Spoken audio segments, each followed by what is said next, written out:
ఈరోజు కాంగ్రెస్ ప్రభుత్వం ఎన్నికల హామీలో ఇచ్చిన హామీని రైతు భరోసా ఏదైతే ఉందో ఎకరానికి సంవత్సరానికి 15,000 ఇస్తా అని చెప్పినటువంటి రేవంత్ రెడ్డి ప్రభుత్వం సర్కారు ఇవాళ మాట తప్పి 3,000 రూపాయలు కోత పెట్టి ఇవాళ ఎకరాకి 12,000 ఇస్తా అని చెప్పడం దుర్మార్గం.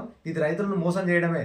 ఆ రోజు ఎన్నికల మేనిఫెస్టోలో మీరు వచ్చి బహిరంగ సభల్లో మరి వరంగల్ డిక్లరేషన్లో కూడా మీరు మీ రాహుల్ గాంధీతోన మరి మీ సోనియా గాంధీ, రాహుల్ గాంధీ, మల్లికార్జున ఖర్గే మరి వీళ్ళంతా వచ్చి మరి ఆ రోజు ఖచ్చితంగా మేము రైతుకు ప్రతి ఎకరాకు కూడా 15,000 రూపాయలు ఇస్తామని ఆ రోజు మన వరంగల్ డిక్లరేషన్లో చెప్పి ఇవాళ రైతులను నట్టేట ముంచిన ప్రభుత్వం ఏదైనా ఉందంటే అది కాంగ్రెస్ ప్రభుత్వం. ఖబర్దార్ రేవంత్ రెడ్డి, ఖచ్చితంగా కూడా నువ్వు ఏదైతే రైతులకు హామీ ఇచ్చినావో మరి ఆ హామీని ఖచ్చితంగా నెరవేరాలి. నెరవేర్చే వరకు కూడా బీఆర్ఎస్ పార్టీ ప్రభుత్వం మిమ్మల్ని మెడలు వంచైనా సరే ఇవాళ మీరు ఇచ్చిన హామీని అమలు చేసే విధంగా బీఆర్ఎస్ పార్టీ పోరాటం చేస్తుంది.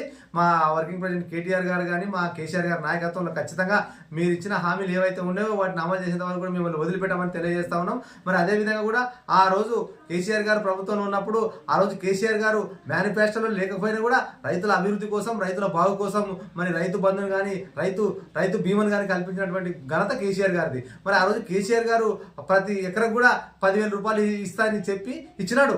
15,000 రూపాయలను ఎకరాకి అమలు చేసి మరి భారీ ఎత్తున ప్రజలకు కూడా ప్రతి 6 నెలలకు ఒకసారి సంవత్సరానికి 10,000 రూపాయలు ఇచ్చిన ప్రభుత్వం కేసీఆర్ గారిది. మరి ఇవాళ నువ్వు అదే రైతు భరోసాగా మార్చి మరి నేను వచ్చిన డిసెంబర్ 9 రోజే వచ్చిన డిసెంబర్ 9 నాడే మరి మీకు ఎకరాకి 15,000 ఇస్తా. మీరు ఇప్పుడు తీసుకుంటే 10,000 వస్తాయి. రేపు మా ప్రభుత్వం వస్తే 15,000 వస్తాయని కళ్ళబల్లి మాటలు చెప్పి ఆ రోజు మోసం చేసి మరి రైతులకు అంటే అమలు కాని హామీలను ఇచ్చి మరి మీరు ఈ రకంగా రైతులను మోసం చేయడం దుర్మార్గం. ఖచ్చితంగా కూడా ఇది యావత్ తెలంగాణ రాష్ట్ర రైతాంగం కూడా చూస్తూ ఉన్నది. మళ్ళీ మీరు దాంట్లో కొరువు పెడతా ఉన్నారు. సీఎం గారేమో అంటే రేవంత్ రెడ్డి ఏమో సాగుకు యోగ్యమైన భూమికి మాత్రం ఇస్తా అంటారు. మళ్ళీ మీ మంత్రులేమో ఎవరైతే భూమిని సాగు చేస్తున్నారో వాళ్ళకే ఇస్తామంటారు. మరి సాగుకు యోగ్యమైన భూమి ఏది?